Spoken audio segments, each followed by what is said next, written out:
My name is George Case. I'm the author of the book Out of Our Heads, Rock and Roll Before the Drugs Wore Off, which has just been published by Hal Leonard.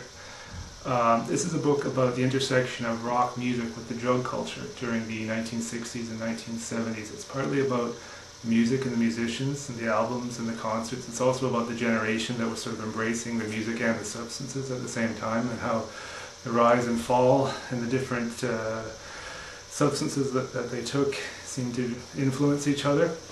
Now, little did I know, long before I ever wrote the book, I was doing research in the field. Between the ages of about 18 and 25, I did extensive research into the subject of drugs and rock music, although I didn't know I was ever going to write the book. Much later, I actually did start to write the book where I had to go into the theoretical side of it rather than the field research. But the one anecdote that I remember from my days researching in the field was an experience when I saw the original Black Sabbath reunited in 1999. This was in Vancouver, where I lived, and I went to see the show, and somehow, because I missed hooking up with a friend of mine, we were going to go see the show together, I ended up going by myself to one of my favorite groups, Black Sabbath. Should have been a great experience for me, but unfortunately I ended up seeing the whole show by myself and completely straight. So they were singing songs about LSD and cocaine and marijuana, and there was I in the audience, happily doing nothing at all and simply listening to the music. But when the concert was finally over, I trudged out of the amphitheater and went to a big mob scene where all the concert goers were leaving the show, and they were getting on buses to head back into town. I finally did meet up with my friend by sheer chance. We got on a bus together, and it was quite remarkable that the bus driver taking us back, this was a city transit bus driver, he understood that we were coming from a Black Sabbath concert.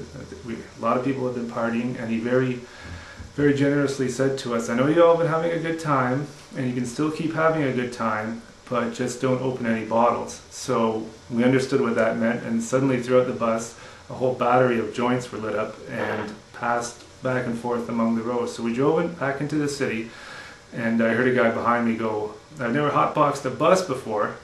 So that was our experience seeing Black Sabbath, and how the music of that band influenced not just the generation that listened to the music, but also a whole bus full of passengers that were just coming from a Black Sabbath concert. So on the way back into Vancouver, I don't know what the other people we picked up along the route thought, but it was a very smoke-filled bus by the time we were back at our stop. And I'll always remember that very understanding and tolerant bus driver, and I wish more public officials had his sense of perspective on recreational drug use and rock and roll. And that's just a sample of the kind of material I've addressed in my book, Out of Our Heads, Rock and Roll Before the Drugs Wore Off. There's my perspective and my experience with music and the substances, but more importantly, it is a cultural history about rock music from about 1964 to 1980. It's kind of the heyday of the rock period, and it was also the heyday of casual recreational drug use, when there was still a sense of fraternity and pacifism to it. But anyways, this is all in Out of Our Heads, Rock and Roll Before the Drugs Wore Off.